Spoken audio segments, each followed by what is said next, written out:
Hello बच्चों, how are you. आज हमारा जो आपका ये चैप्टर 3 है, हेल्थ द अल्टीमेट ट्रेजर, ये हम पार्ट 1 इसका कर चुके हैं। ठीक है, जिसमें हमने क्या क्या पढ़ा था, जिसमें हमने देखा था मेन जो आपका था कम्युनिकेबल डिजीज। ठीक है, जो कम्युनिकेबल डिजीजेस होते हैं वो स्प्रेड होते हैं थ्रू वाटर, एयर। ठीक है, और उसके अलावा जिस हमारा इसमें क्या है कि जो आपको फिट रहने के लिए और हेल्दी रहने के लिए आपके क्या होना चाहिए, मेंटल, फिजिकल और सोशल जो हेल्थ है वो सभी इक्वली क्या होनी चाहिए, बैलेंस्ड होनी चाहिए। ठीक है, this is the aspect of life और योर हेल्थ। ठीक है, तो इसमें आपने देखा में क्या क्या, जो फिजिकल फिट रहने के लिए आपका क्या है, प्रॉपर बैलेंस डाइट होनी चाहिए, आपकी फिजिकल फिटनेस होनी चाहिए।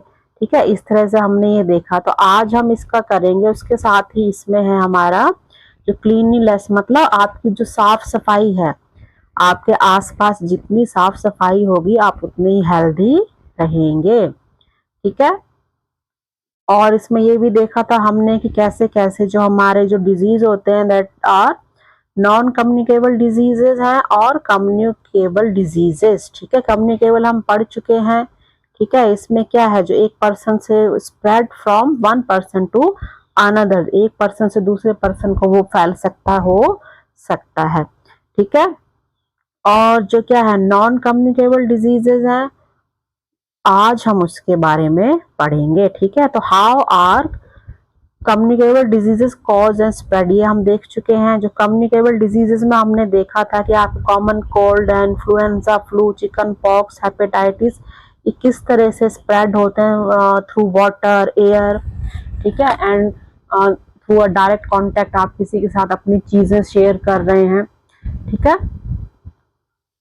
चलिए तो अब हम देखते हैं हमारा नेक्स्ट आपका ये जो पार्ट है, इसमें आपका है how are non communicable diseases caused.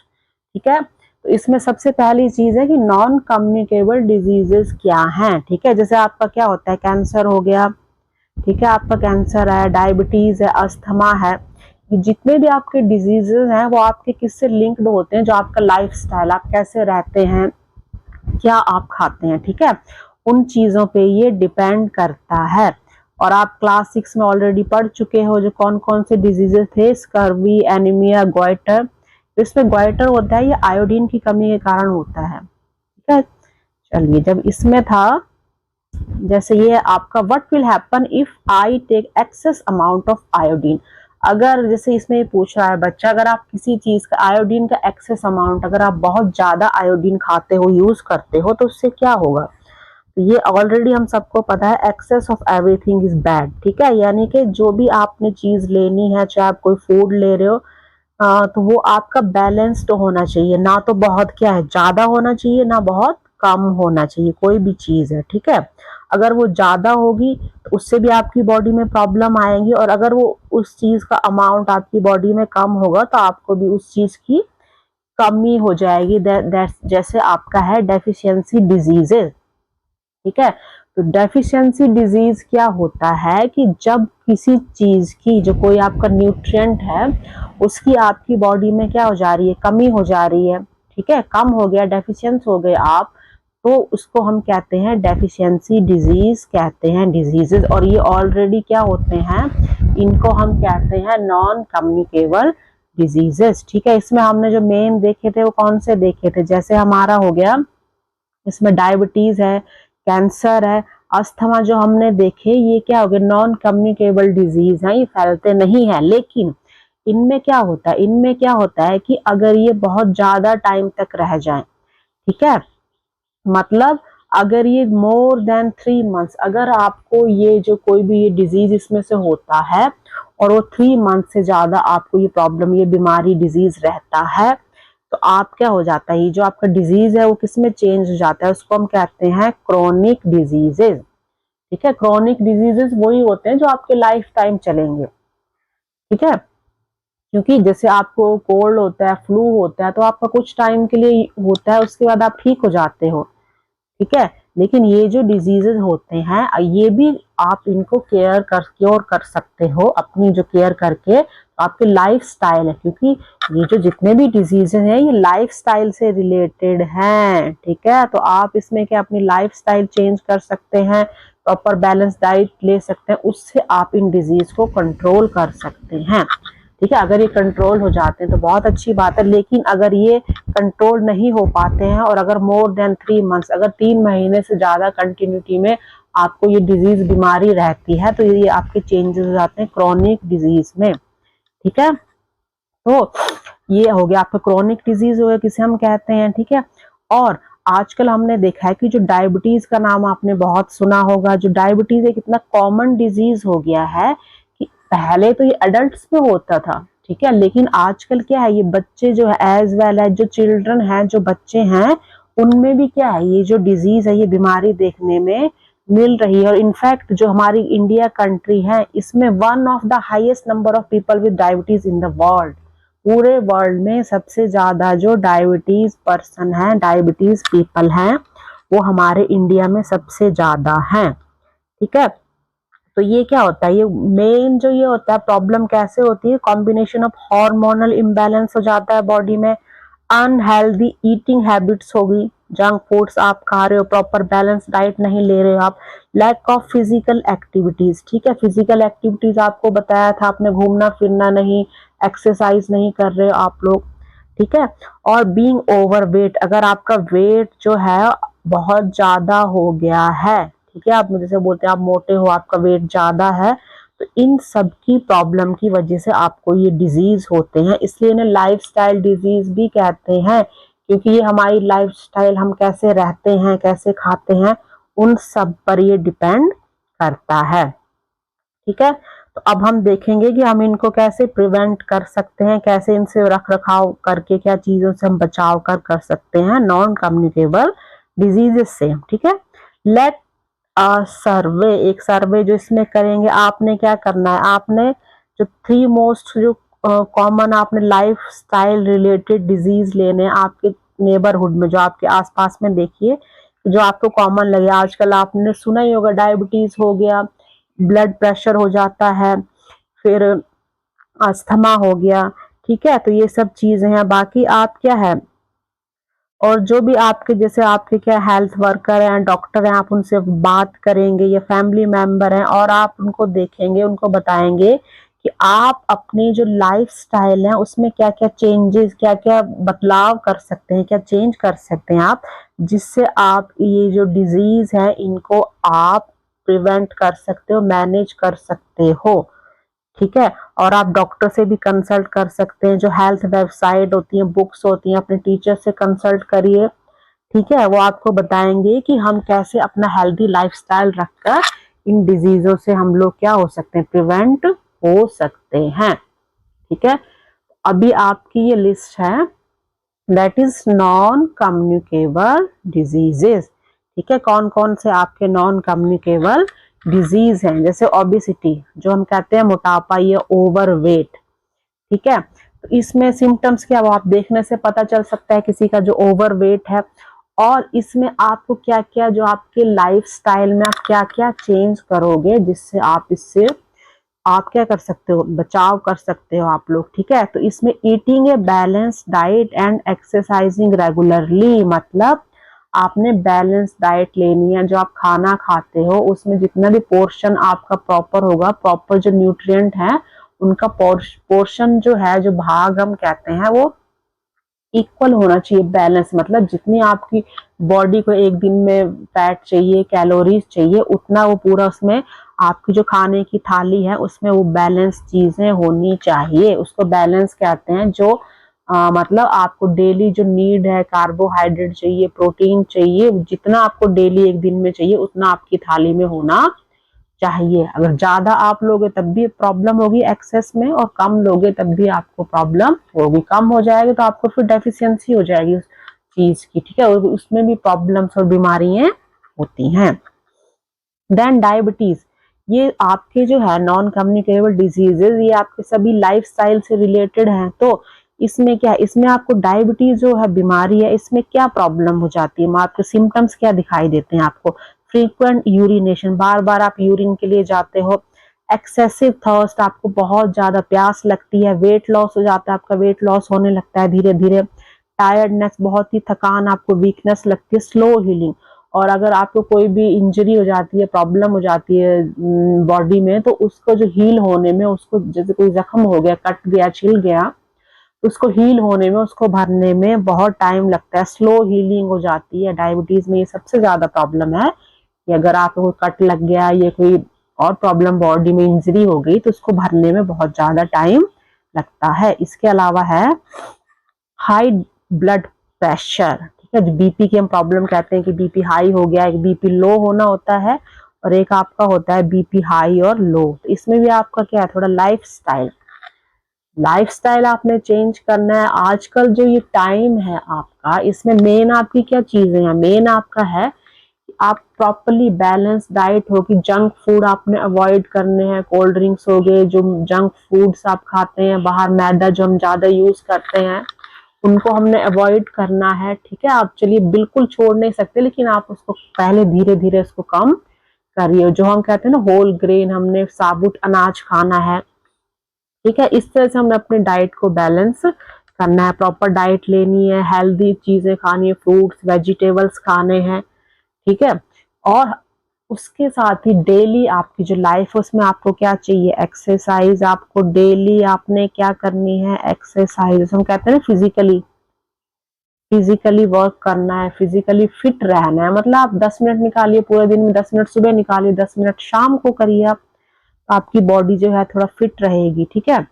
इसमें आपका ये हो गया। और इसमें आपको नीचे नंबर 4 आपको दिया हुआ है, इसमें आप कोई और जैसे इसमें ऐड कर सकते हैं जो लाइफस्टाइल रिलेटेड डिजीज है। जैसे हमने ले लिया इसमें, ये हमारा एक होता है कार्डियोवैस्कुलर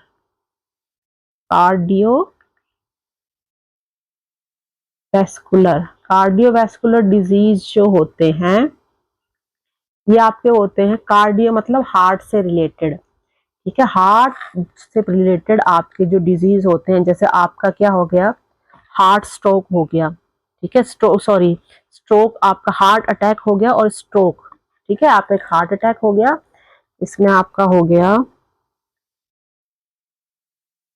हार्ट अटैक्स, ठीक है। हार्ट अटैक्स हो गए जब सुनते हैं, उसमें ब्लॉकेज हो जाती हैं आपकी जो वेन्स हैं, आपकी जो धमनी सिराएं हम लोग कहते हैं, तो आपकी क्या जो नसें हैं उनमें ब्लॉकेज हो जाती हैं, जिससे हार्ट अटैक हो जाता है। उसी तरह जो हमारा स्ट्रोक आता है, हमारे जो ब्रेन है उसमें भी क्या है, जो ब्लड की क्लॉटिंग हो जाती है, मीन जो हमारी नसों में क्या है, खून जो है वो जम जाता है। जब वो ब्लड जो होता है वो क्रॉस नहीं हो पाता आर पार, तो ऑक्सीजन क्या है, वहां पे ऑक्सीजन नहीं जा पा रही है आपकी, तो इस तरह से आपके हार्ट अटैक हो गए और आपके जो स्ट्रोक हो गए, जब ब्लॉकेज हो जाती है ब्लड की। तो ये जो हमारे होते हैं कार्डियोवैस्कुलर डिजीज होते हैं। तो इसमें भी आपका क्या है, हेल्दी लाइफस्टाइल लेना है। जो आपकी डाइट है उसको आपने क्या करना है, बैलेंस डाइट लेनी है आपने, ठीक है। और साथ में फिजिकली जो आपका वर्क है, फिजिकली वर्कआउट भी आपने करना है, जिसको हम इससे थोड़ा सा कंट्रोल कर सकते हैं, ठीक है। पहले हम उसको क्या कर सकते हैं, कंट्रोल कर सकते हैं, उसके बाद रेगुलर वो चीजें रहने पर धीरे धीरे वो चीजें कम हो सकती हैं, ठीक है। नेक्स्ट इसमें आ जाएंगे बी अ साइंटिस्ट, ठीक है। अभी हम एक साइंटिस्ट के बारे में देखेंगे। ये हमारी साइंटिस्ट हैं डॉक्टर कमल राणा डेव, 1917 से 2001 तक, ठीक है। ये इन्होंने किसमें रिसर्च की, बायोमेडिकल रिसर्चर थी ये, ठीक है। उन्होंने किस किस चीज की स्टडी की, हार्मोन्स का किया, एंड सर्टेन जो वायरस थे, ठीक है। इन्होंने ऐसे वायरस को उन पे रिसर्च किया जो किससे लिंक्ड थे, जो कैंसर रिलेटेड थे, कैंसर से लिंक्ड थे। और उसके अलावा इन्होंने क्या किया, इम्प्रूव जो इसका ट्रीटमेंट की है, इसका ट्रीटमेंट कैसे कर सकते हैं, और प्रिवेंशन कैसे हम इससे प्रिवेंट हो सकते हैं, बचाव हम कर सकते हैं। और इसके अलावा उन्होंने क्या क्या काम किया, इसके अलावा उन्होंने her work also showed tobacco diet and pollution can raise the risk of cancer. उन्होंने उसको हाईलाइट किया, किसको क्या चीजें बताई, कि उन्होंने बताया कि जो टोबैको है, जो तंबाकू वगैरह खाते हैं, डाइट हमारी प्रॉपर नहीं होगी, या फिर जो पॉल्यूशन हो रहा है, प्रदूषण हो रहा है हमारे चारों तरफ, उससे क्या होता है, रिस्क ऑफ कैंसर, जो कैंसर है उसके चांसेस बढ़ जाते हैं। क्या कैंसर, क्योंकि उसमें क्या है, पॉल्यूशन हो रहा है तो उसमें जितनी गैसेस होती हैं वो हम इनहेल कर रहे हैं, जब ब्रीदिंग करते हैं, सांस लेते हैं तो हमारी बॉडी में जा रही है वो, तो उससे भी कैंसर की क्या होती है, हार्मफुल गैसेस जा रही हैं, तो कैंसर की क्या है चांसेस, उसका रिस्क ज्यादा हो जाता है।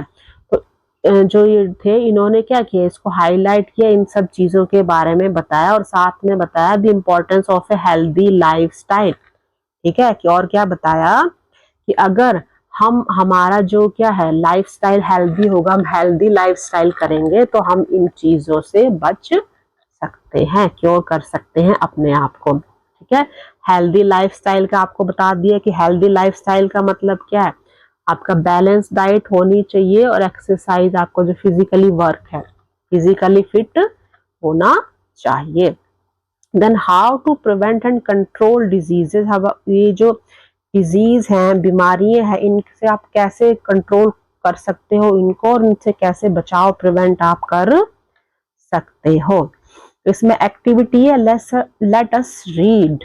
ओके, देन इसमें बताया हुआ है जैसे कैंपेन होते हैं कई जगह, कई जो स्टेट हैं, कई जगह हैं, वो कैंपेन स्टार्ट करते हैं किसी चीज के बारे में बताने के लिए। ठीक है, तो इसमें क्या था, ये जो आपका Orissa community lead sanitation campaign जो चलाया उन्होंने भद्रक डिस्ट्रिक्ट उड़ीसा में, यहाँ पे उन्होंने क्या, जो कम्युनिटी सैनिटेशन कैंपेन चलाया, इससे क्या हेल्प मोर पीपल, ज्यादा से ज्यादा लोगों की उन्होंने हेल्प की, क्या बताने में, to build and use toilets, की आपने क्या करना है, टॉयलेट सबने अपने घर में बनाने हैं और उनको यूज भी करना है।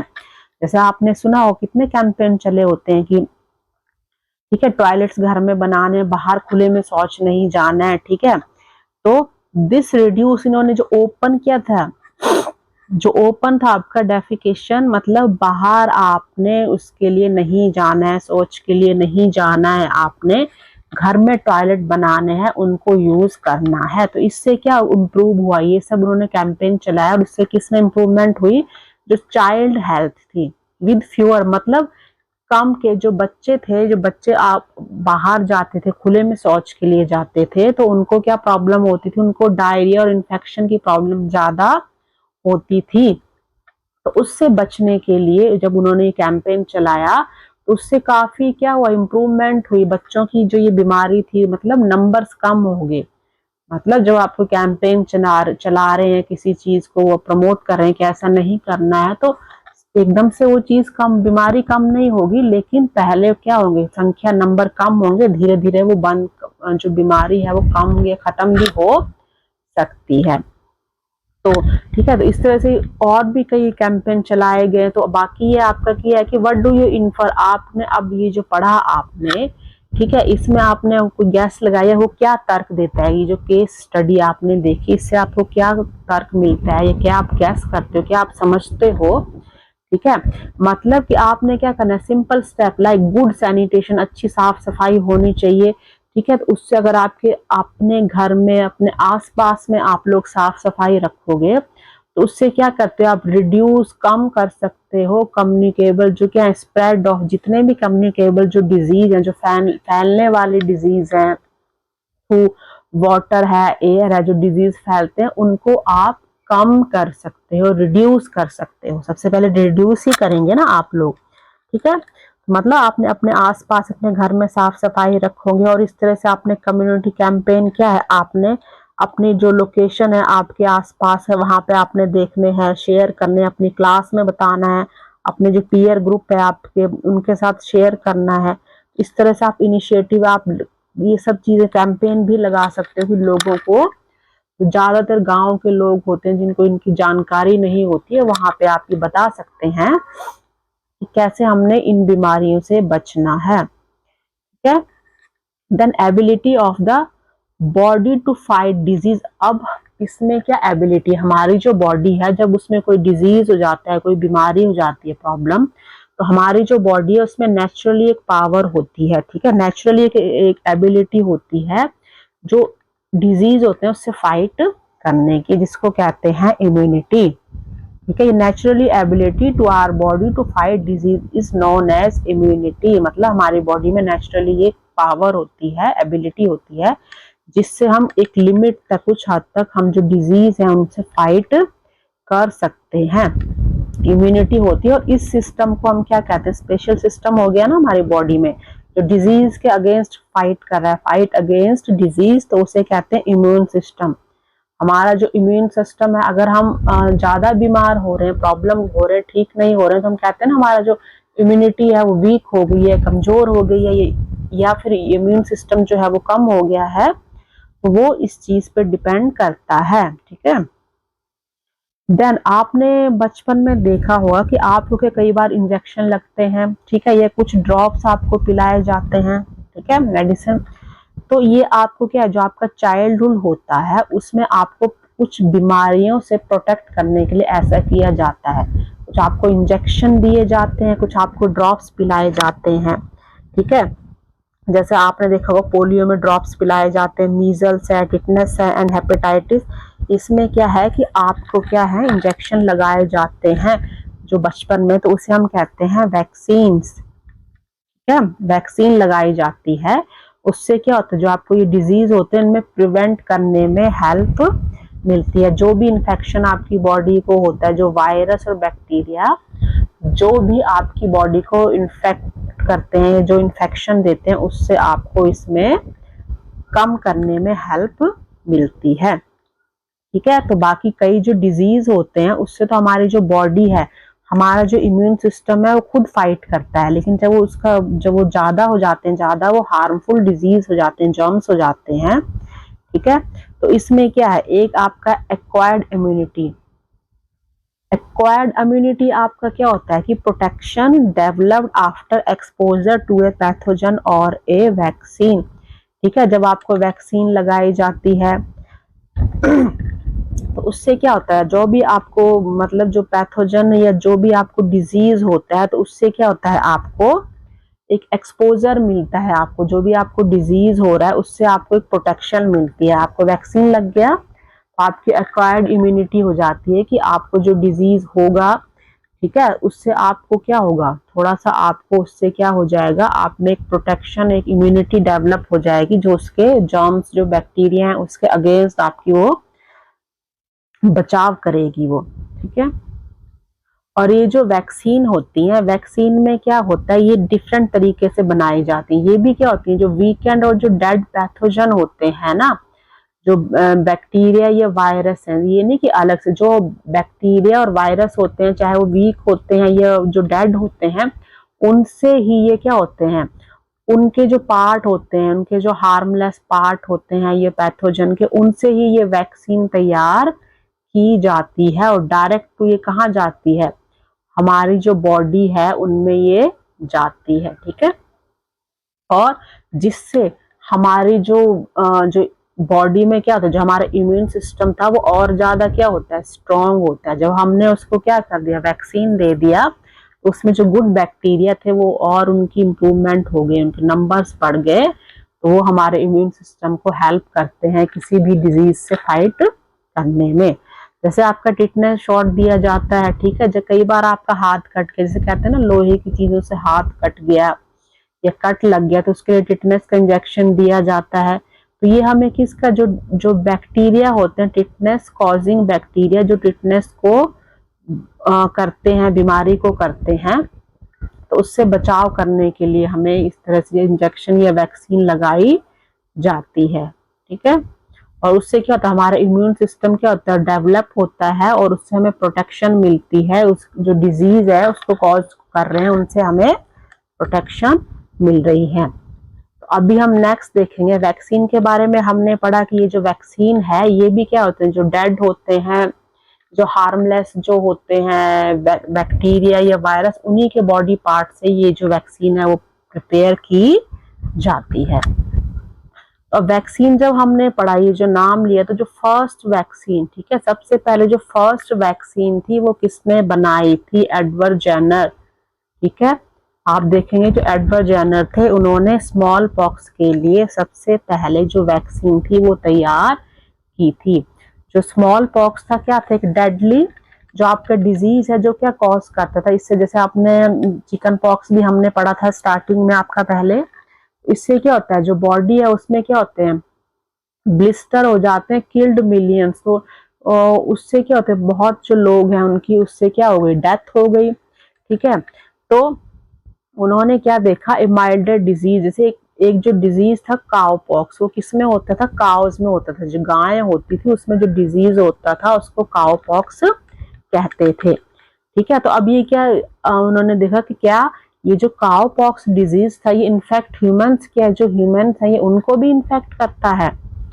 इन द लेट 1700s में उन्होंने क्या देखा, जो एक इंग्लिश जो डॉक्टर थे एडवर्ड जेनर, ठीक है, उन्होंने क्या डिस्कवर किया कि जो लोग थे, ठीक है, जो लोग जिनके पास गाय थी वो थे और जिनको काउ पॉक्स हुआ था, वो जो लोग थे वो स्मॉल पॉक्स से इन्फेक्टेड नहीं हुए। ठीक है, तो दिस लेड, तो इस तरह से उन्होंने फर्स्ट जो इन्वेंशन किया वैक्सीन का वो किया, जो प्रोटेक्ट लोगों को स्मॉल पॉक्स से उनको प्रोटेक्ट करने के लिए उन्होंने फर्स्ट वैक्सीन तैयार की। मतलब जो लोग गाय पालते थे, जिनके पास गाय थी और उनको डिजीज था काउ पॉक्स, उसका नाम दिया गया था।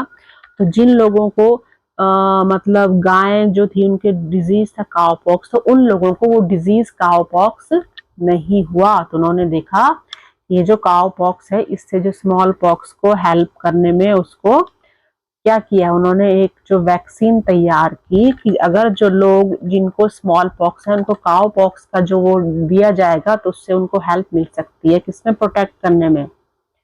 कौन सा डिजीज था, जो स्मॉल पॉक्स में। ठीक है, देन आर साइंटिफिक हेरिटेज, अभी इसमें हमने वैक्सीन की बात हम लोग कर रहे हैं। तो अभी तो ये आप जैसे अभी के टाइम में क्या मॉडर्न जो हमारा टाइम है इसमें वैक्सीन दी जाती है, लेकिन जो हमारी कंट्री है इंडिया, इसमें ऐसे बहुत से ट्रेडिशनल मेथड हुए, क्योंकि जब पहले के टाइम में वैक्सीन तो होती नहीं थी, तो कई बीमारियों से निकलने के लिए कुछ ट्रेडिशनल मेथड यूज किए जाते थे। जैसे इसमें ट्रेडिशनल मेथड बताया गया है वैक्सीन उसके लिए, स्मॉल पॉक्स के लिए वेरियोलेशन।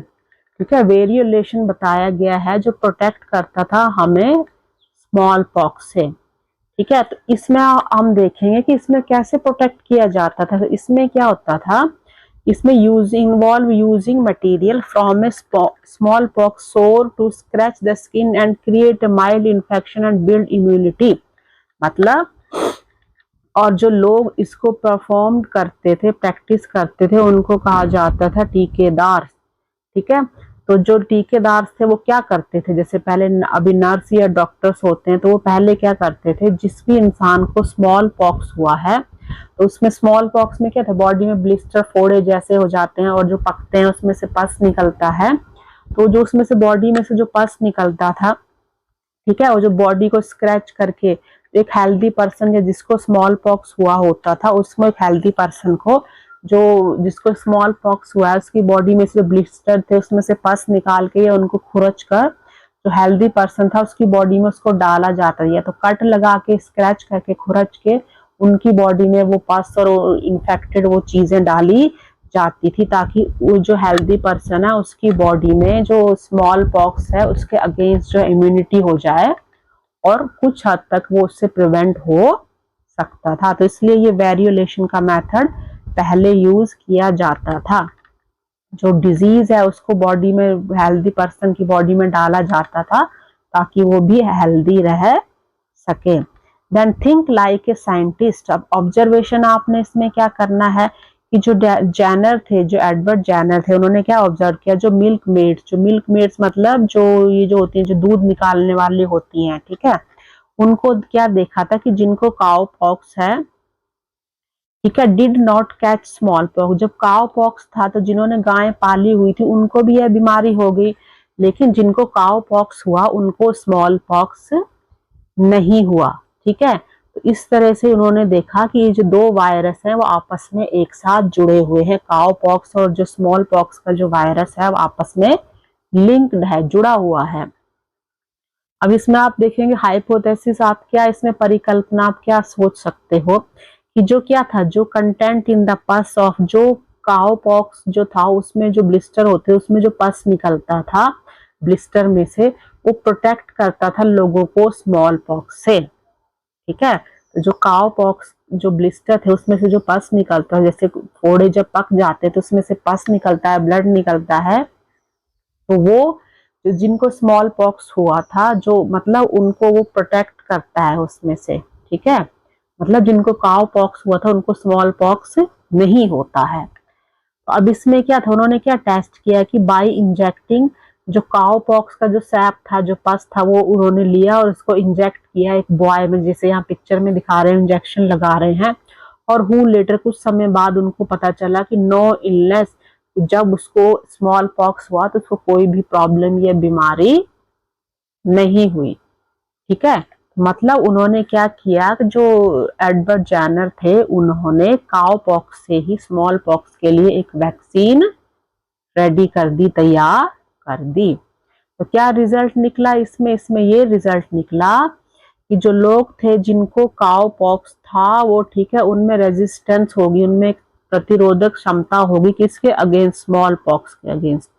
मतलब काउ पॉक्स के जो बैक्टीरिया वगैरह थे वो उन्होंने हेल्प की स्मॉल पॉक्स को रोकने में जब उनकी बॉडी में अंदर एंटर हो गए। ठीक है, तो application that mass vaccination eventually helped eradicate small pox world wide. तो अब क्या है, अब ये है कि जैसे आप वैक्सीनेशन लगाया जाता है वो किसमें हेल्प करता है, जो पूरे वर्ल्ड में जो स्मॉल पॉक्स है उसको खत्म करने में हेल्प करता है।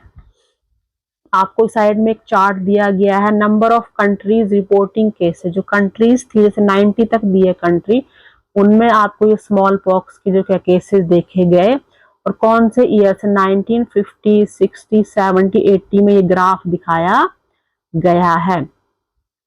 तो इसमें क्या था कि जो स्मॉल पॉक्स जो कंट्री 1950 से लेके 1980 तक क्या था, जो ये रिपोर्ट किए गए कि कंट्रीज इतनी कंट्रीज थी और इनमें स्मॉल पॉक्स के जो लोग थे जिनको ये बीमारी हुई उनको वहां पे देखा गया कितने लोगों को ये बीमारी हुई।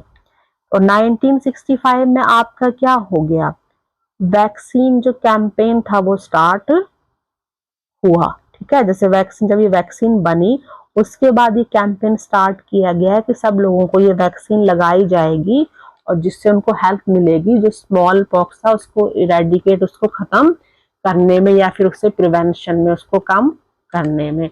और 1979 तक वो जो स्मॉल पॉक्स था वो क्या इरेडिकेट हो चुका था। 80 तक बिल्कुल आपका ये दिखाया, तो 1979 तक स्मॉल पॉक्स जो इरेडिकेट हो चुका था। यानी कि हमें किससे हेल्प मिली, जो वैक्सीनेशन हुआ उससे हमें इसको खत्म करने में हेल्प मिली।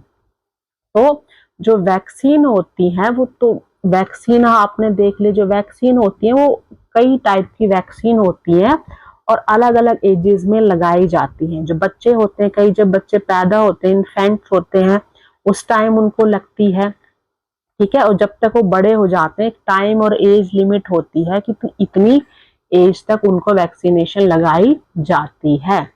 तो यही है कि जो वैक्सीनेशन है वो हमको प्रिवेंट करती है। ठीक है, कई सीरियस जो डिजीज होते हैं उसके अगेंस्ट ये हेल्प करती है। जो हमको इलनेस है, बीमारी है, रिड्यूस द स्प्रेड, जो इन्फेक्शन होता है हमारी बॉडी में उसको कम करने में हेल्प करती है। और बहुत सी इसमें इतने सालों में हर साल में कई लोगों की जो लाइफ है उसको वो बचाते हैं।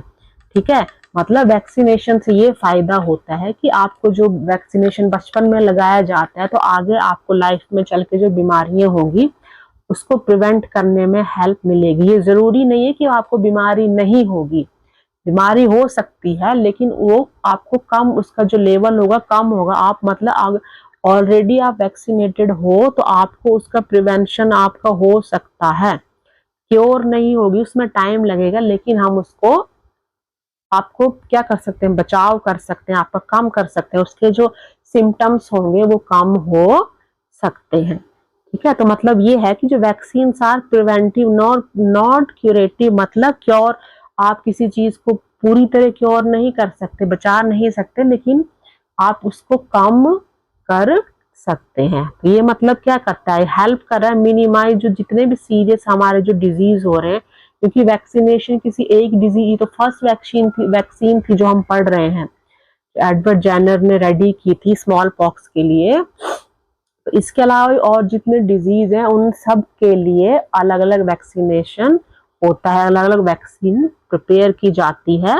जो साइंटिस्ट है हमारे वो ये सब रिसर्च करते रहते हैं, और अभी भी ये सब रिसर्च चल रही है। ठीक है, जैसे हमने जो पढ़ा था, हमारा जो कोविड-19 हमारा जो कोरोना वायरस आया था उसका हमने पढ़ा था, जो हमारी इंडिया ने बनाई थी। तो इसी तरह से वैक्सीन लगा के हम लोग कई जो लाइफ से कई जिंदगियां हैं उनको प्रोटेक्ट कर सकते हैं, उनको बचा सकते हैं। ठीक है, अब इसमें हम किसके बारे में देखेंगे, इंडिया का रोल देखेंगे। मेक इन इंडिया वैक्सीन, जैसे यहाँ पे आपका लोगो बना है, ये make in India vaccine for the world. जो इंडिया ने जो वैक्सीन बनाई है कोई अपने लिए नहीं बनाई है, उसको बाहर की जो कंट्रीज हैं वहां भी उनको भेजा गया है, पूरे वर्ल्ड में जो कंट्री। ठीक है, तो इसमें क्या रोल है प्रोडक्शन का, जो इंडिया जो है वर्ल्ड का सबसे लार्जेस्ट वैक्सीन प्रोड्यूसर है, सबसे लार्जेस्ट है जो क्या करता है, वैक्सीन बनाता है। ये मैसिव स्केल बहुत ही बनाता है, और इसकी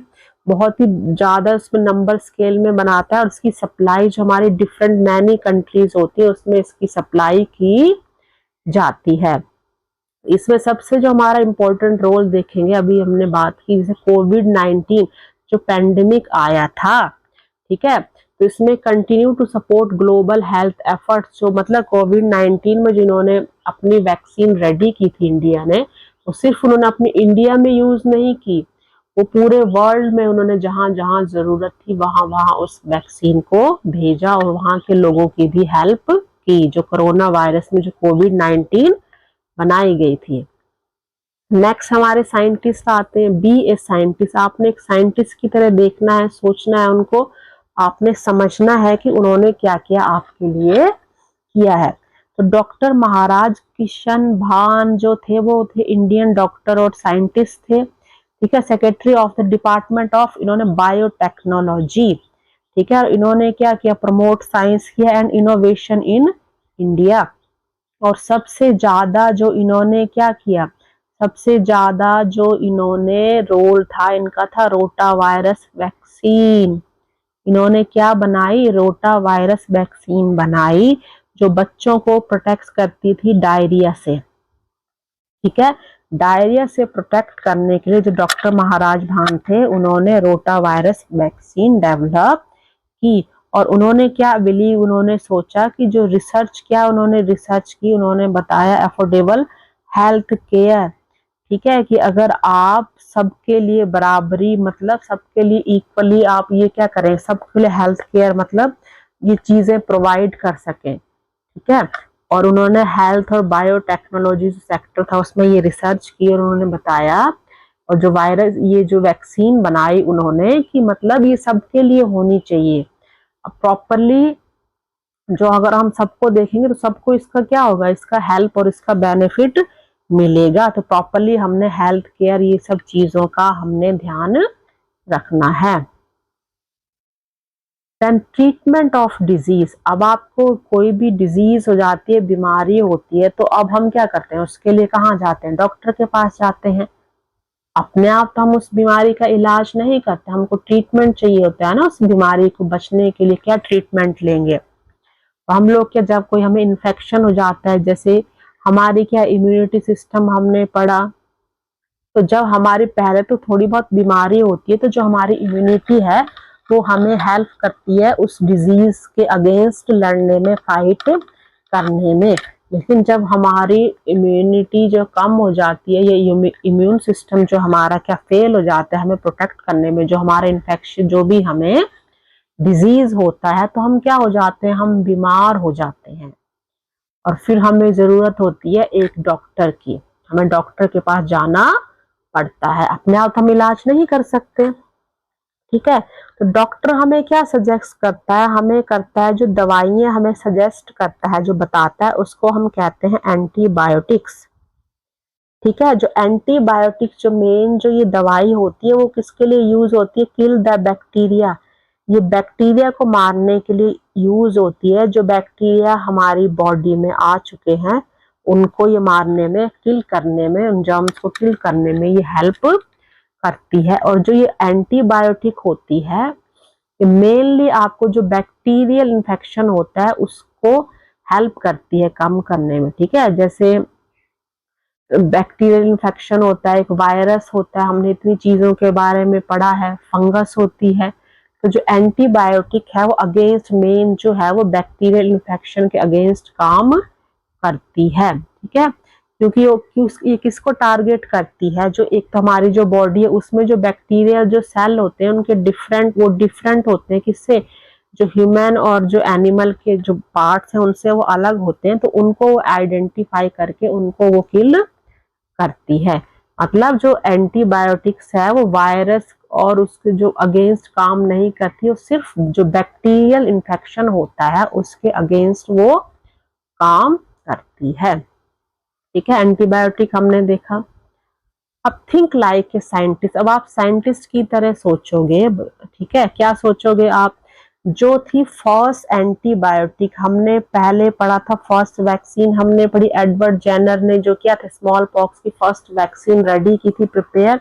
और जो फर्स्ट एंटीबायोटिक, ठीक है, पेनिसिलिन, अगर आपने नाम सुना होगा। अभी तो बहुत इस टाइम में इतने सारे आपके वैक्सीन आ चुकी हैं और आपकी जो ये एंटीबायोटिक्स भी कई टाइप की होती हैं। हर जो बैक्टीरियल डिजीज है, हर बीमारी है, उसके लिए ये अलग अलग होती है। तो जो पेनिसिलिन थी वो किसने डिस्कवर की थी, 1928 में जो अलेक्जेंडर फ्लेमिंग थे उन्होंने पेनिसिलिन को डिस्कवर किया था।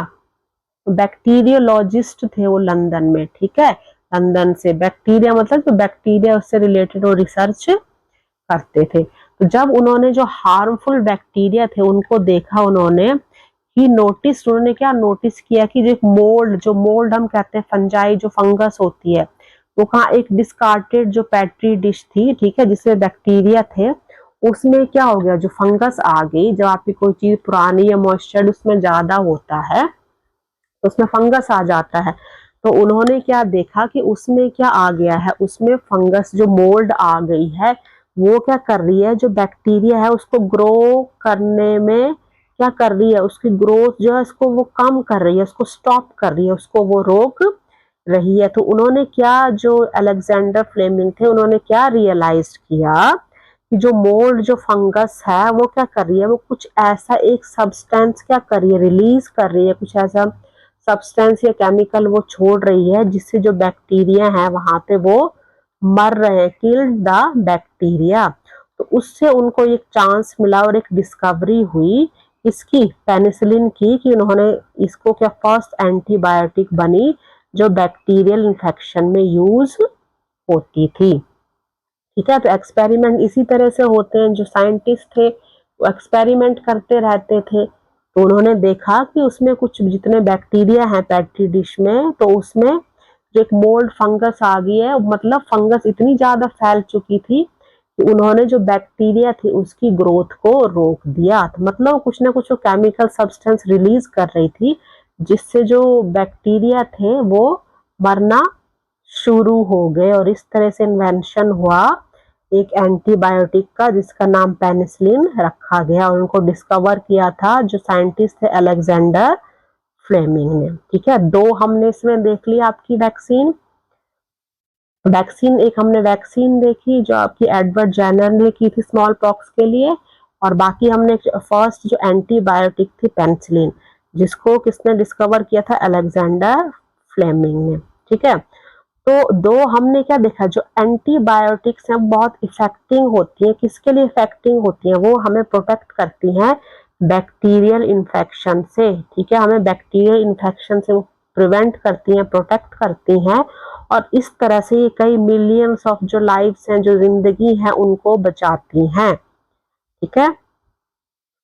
तो इसमें क्या है, हमने इसमें क्या देखा, लेकिन आजकल आप लोग क्या देख रहे हो, आजकल नाउ डेज आपको क्या न्यूज हेडलाइंस में एक अलग सा एक आपको जो वर्ड है वो सुनाई देता है, एंटीबायोटिक रेजिस्टेंस, ठीक है। जो एंटीबायोटिक है उसके जो अगेंस्ट जो हमारी प्रतिरोधक क्षमता है वो क्या हो रही है, कम हो रही है। मतलब ये ऐसी एक क्रिया है, फिनोमिनन है, उसमें क्या होता है कि जो बैक्टीरिया है, बैक्टीरिया क्या करते हैं, that were earlier killed by, जो एंटीबायोटिक दी जाती है किसी भी इल पर्सन को, वो क्या करते हैं, वो जो बैक्टीरिया है उनको क्या करते हैं, उनको खत्म तो करते हैं, लेकिन वो उनको क्या करते हैं, जो दी जाती है सर्वाइव है मल्टीप्लाई, जो ट्रीटमेंट जब उनका चलता है, उनको एंटीबायोटिक दी जाती है, तो वो क्या करते हैं, उनके नंबर्स जो हैं वो मल्टीप्लाई होते रहते हैं, मतलब वो बढ़ते रहते हैं। तो इससे क्या होता है, दिस मेक्स,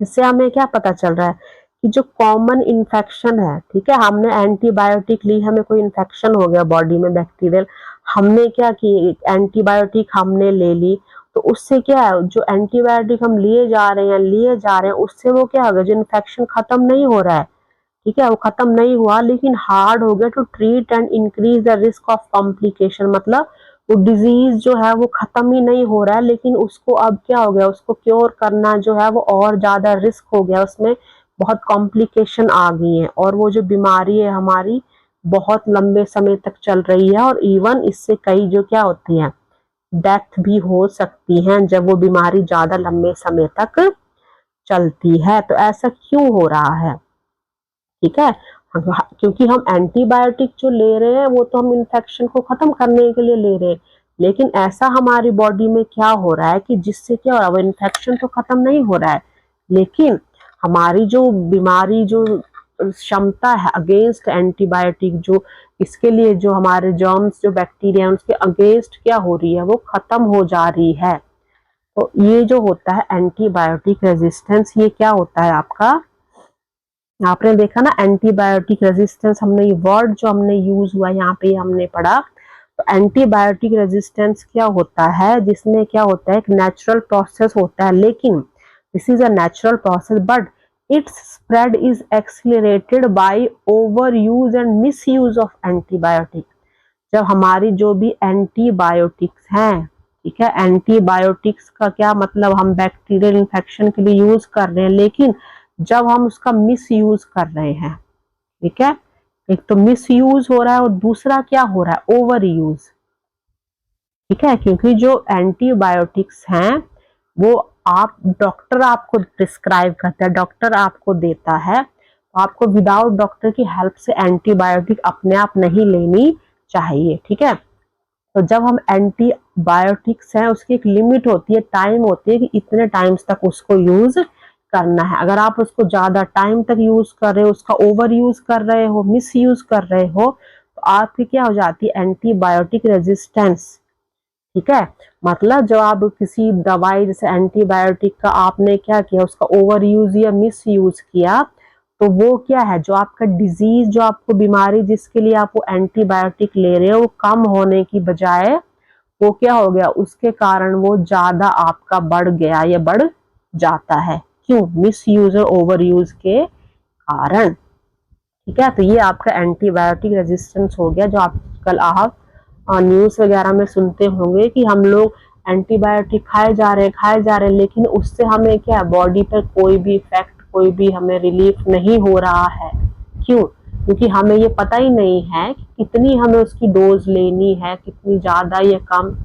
उसके लिए हमें प्रॉपर डॉक्टर के पास जाना है, वो हमें बताएंगे, वो हमें प्रिस्क्राइब करेंगे, तभी हमें एंटीबायोटिक्स लेनी है। अपनी मर्जी से एंटीबायोटिक्स नहीं खानी है, उसका साइड इफेक्ट हो जाते हैं बॉडी में, ठीक है। इसमें चलिए, इसमें अभी देख लेते हैं, आपका ये था, इसमें एक्टिविटी दी गई है, एक्टिविटी देख लेते हैं। ये आपको दिया गया है, एक पिक्चर आपको दी गई है, जो हमने एंटीबायोटिक रेजिस्टेंस पढ़ा ना, स्प्रेड इन द कम्युनिटी में वो कैसे स्प्रेड होता है वो, ठीक है। ये आप देखेंगे इसमें, इसमें क्या है, आपको दो चार्ट ये आपको बने हुए हैं इधर। इसमें क्या है आपका, जैसे ये एक फैमिली है, ठीक है, ये पूरी फैमिली है, ठीक है। और अब आपको ये कैसे डिजीज होता है, यहाँ पे आप देखेंगे ये है आपके एनिमल, ठीक है, एनिमल कैटल्स, इसमें कुछ भी हो सकते हैं, काउ है, पिग है, हैन है इसमें, ठीक है। तो इसमें क्या होता है, taking antibiotic when they are not required, ठीक है, मतलब आप एंटीबायोटिक ले रहे हैं जब आपको उसकी जरूरत नहीं है, ठीक है।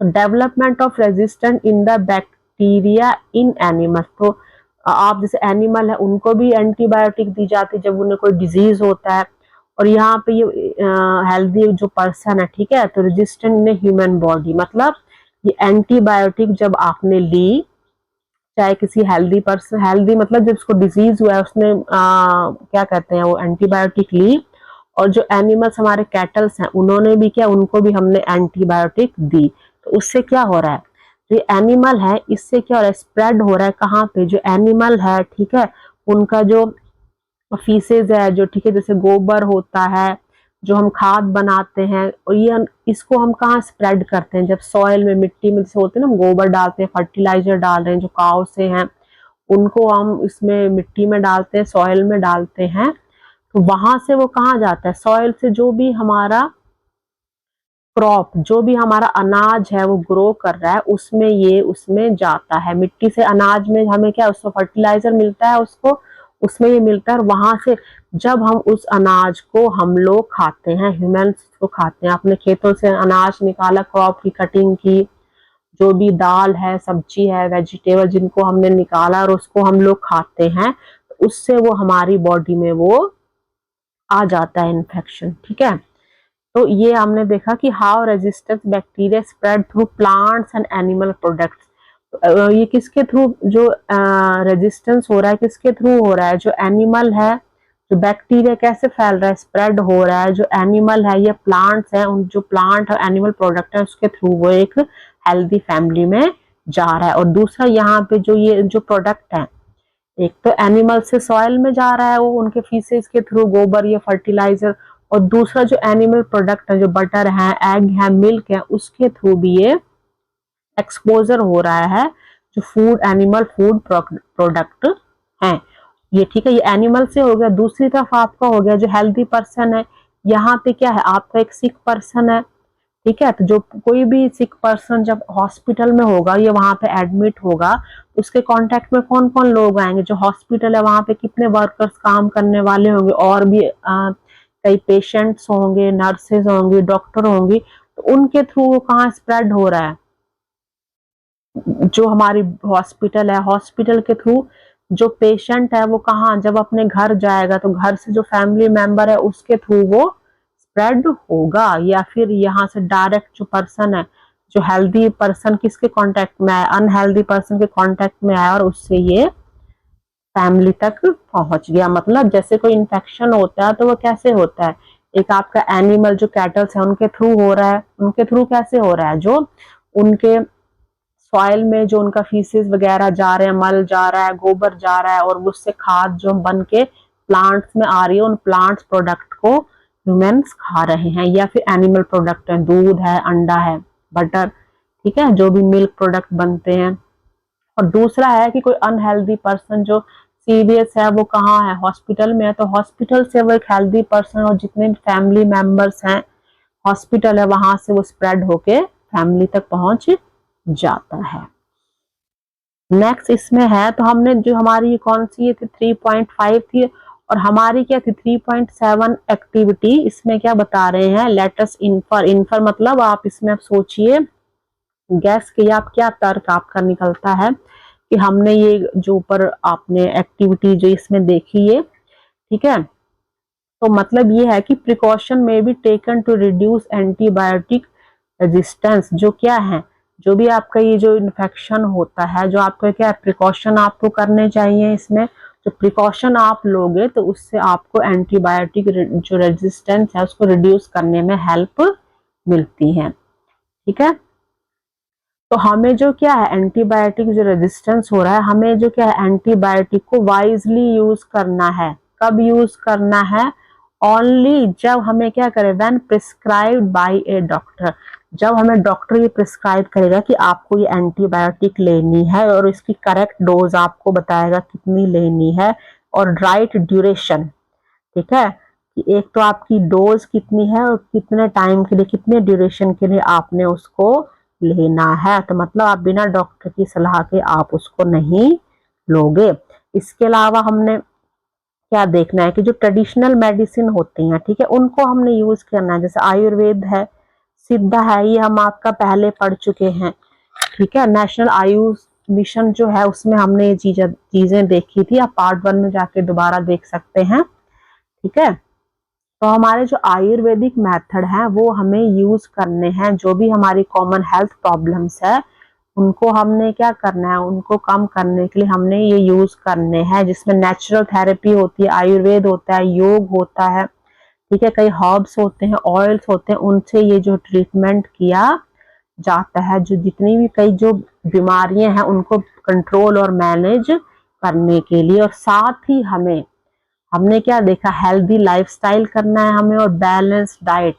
हमें अपनी डाइट का ध्यान रखना है, हेल्दी लाइफस्टाइल करना है, जिसके कारण हम ये जो नॉन कम्युनिकेबल डिजीज है इसको हम क्या कर सके, क्योर कर सके, ठीक है। और हमने क्या करना है, जो ये क्या है, ये जो जितने भी इनके सिम्टम्स आते हैं, ठीक है, उसको हमने जो क्या है, कैसे हम रोक सकते हैं। मेडिकेशन तो हमने करना ही है, ठीक है, मेडिकेशन करना है आपने, फिर मतलब दवाइयां तो आपने लेनी है, साथ में अपने लाइफस्टाइल जो हम बता रहे हैं चेंजेस करने हैं, ठीक है। और जितनी जल्दी ये डायग्नोस होगा, जितनी जल्दी ये डिजीज का पता चलेगा, उतनी जल्दी इसमें कॉम्प्लिकेशन जो होती है वो कम होती है, जिसको हम प्रिवेंट कर सकते हैं। जितना लेट हमें पता चलेगा तो डिजीज उतना ज्यादा वो बढ़ जाता है। इसमें लास्ट में हम देखेंगे कि how bacteria became resistance to antibiotic, ठीक है। तो इसमें क्या देखना है, जैसे few microbes develop resistance to antibiotics. कुछ जो माइक्रोब्स होते हैं, माइक्रो ऑर्गेनिज्म हमने पढ़े थे ना, स्मॉल ऑर्गेनिज्म, वो एंटीबायोटिक क्या होते हैं, रेजिस्टेंस डेवलप करते हैं। जब एंटीबायोटिक जो है बैक्टीरिया को किल करती है, ठीक है, किल बैक्टीरिया, क्यों, जो कौन से बैक्टीरिया जो बीमारी इलनेस दे रहे हैं हमको, ठीक है, तो उनको जब एंटीबायोटिक हम लोग लेते हैं तो वो उनको तो किल करती है, साथ साथ में जो गुड बैक्टीरिया होते हैं उनको भी हमारी बॉडी से वो हटा देती है, क्योंकि ज्यादा यूज करोगे आप, ठीक है।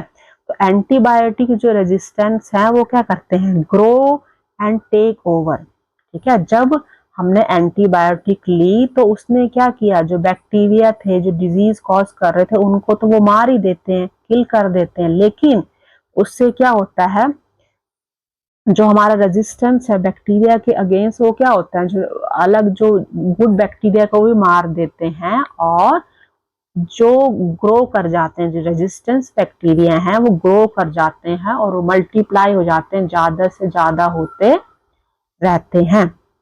और कुछ जो बैक्टीरिया होते हैं जो ट्रांसफर होते हैं एंटीबायोटिक रेजिस्टेंस से अदर बैक्टीरिया में, जो ज्यादा प्रॉब्लम कॉज करते हैं। मतलब कहने का इसका ये कंक्लूजन है, ये मतलब है कि एंटीबायोटिक आप अपने आप नहीं लेंगे, वो आपको डॉक्टर प्रिस्क्राइब करेंगे और डॉक्टर आपको बताएंगे उसकी डोज और उसका टाइम ड्यूरेशन बताएंगे कि कितनी आपने डोजेस लेनी है और कितने दिनों तक लेनी है, ठीक है। अपने आप यूज नहीं करनी। अगर हम ज्यादा यूज करेंगे बिना किसी प्रिस्क्रिप्शन के, बिना डॉक्टर की सलाह के, तो हमारा क्या हो जाता है, जो हमारा एंटीबायोटिक रेजिस्टेंस हो जाता है, जिससे जो बैक्टीरिया हैं वो हमारे जो गुड बैक्टीरिया को भी मार देते हैं और उनके वहां पे उनके नंबर्स ज्यादा हो जाते हैं, जिससे हमारी जो बीमारी है वो ठीक होने की बजाय ज्यादा बढ़ जाती है। तो इसमें ये देखिए पिक्चर्स, यहाँ पे कोई पर्सन है वो कहाँ जा रहा है, मेडिकल स्टोर में जा रहा है, तो वो कहता है I need antibiotics for my mother, she has a sore throat and A fever. वो कहते हैं कि मेरी जो माँ है उनको बुखार है और गले में दर्द है, तो आप उनको एंटीबायोटिक दीजिए। तो जो वहां पे जो मेडिकल स्टोर में पर्सन होता है वो कहता है you must get A prescription from A doctor. मतलब अगर आपको डॉक्टर लिख के देंगे तभी वो आपको दवाई दे सकते हैं, आपको प्रिस्क्रिप्शन, आपको दवाई जो डॉक्टर की पर्ची होती है वो आपको दिखानी होती है। तो नेक्स्ट पिक्चर में देखिए, are you giving antibiotics to your cattle. तो कहते हैं कि आप अपनी जो कैटल है उसको आप एंटीबायोटिक दे रहे हैं। तो जो लेडी है वो कहती है no I am not using any antibiotics. मतलब जो आपके क्या हैं, जो आपके कैटल्स हैं, जो जानवर हैं, उनको भी आपने बिना डॉक्टर की सलाह के एंटीबायोटिक नहीं देनी है। नेक्स्ट पिक्चर में देखिए, no no do not give antibiotics injection to your cattle. यहाँ पे जो बच्चे हैं वो कह रहे हैं, किसको कह रहे हैं, बच्चे कह रहे हैं, जो कि पर्सन है उसके हाथ में इंजेक्शन पकड़ा हुआ है, तो उसको कह रहे हैं कि नहीं, आपने जो अपनी कैटल है, जो जानवर है, उसको एंटीबायोटिक नहीं देना है। It will develop antibiotic resistance otherwise. उससे क्या होगा, अगर आपको डॉक्टर ने नहीं कहा, अपने आप ही इंजेक्शन दे रहे हैं अपने कैटल को, तो इससे आपकी एंटीबायोटिक रेजिस्टेंस डेवलप हो जाएगी और जिससे आपका जो डिजीज है वो और बढ़ जाएगा या खराब हो जाएगा। तो इसलिए आपने बिना डॉक्टर की सलाह के एंटीबायोटिक नहीं लेनी है, ना ही जो आपके कैटल्स होते हैं, जो जानवर आपने पाले होते हैं, उनको एंटीबायोटिक देनी भी नहीं है। ठीक है, तो ये आपका था इतना चैप्टर आपका। इसमें एक छोटा सा स्नैपशॉट्स है, ये आप फटाफट से अपने आप पढ़ेंगे। इसमें आपको पूरे चैप्टर का कंक्लूजन दिया गया है। ठीक है, इसको आप अपने आप देख सकते हैं। मेन इसमें टॉपिक्स हैं, बाकी आपके जो क्वेश्चन आंसर हैं वो हम लोग नेक्स्ट वीडियो में करेंगे। ठीक है, बाकी अगर आपको कोई चीज समझ नहीं आई, कोई प्रॉब्लम हुई है, तो आप लोग कमेंट सेक्शन में जाके पूछ सकते हैं। ठीक है, इसको आप पार्ट 1 भी देखिए, पार्ट 2 भी देखिए, नेक्स्ट हम इसके क्वेश्चन आंसर करेंगे। ठीक है, चलिए, चैनल को बेटा अच्छा लगा है आप इसको सब्सक्राइब जरूर करिए। ठीक है, लाइक शेयर करिए। ठीक है, चलिए, थैंक यू वेरी मच।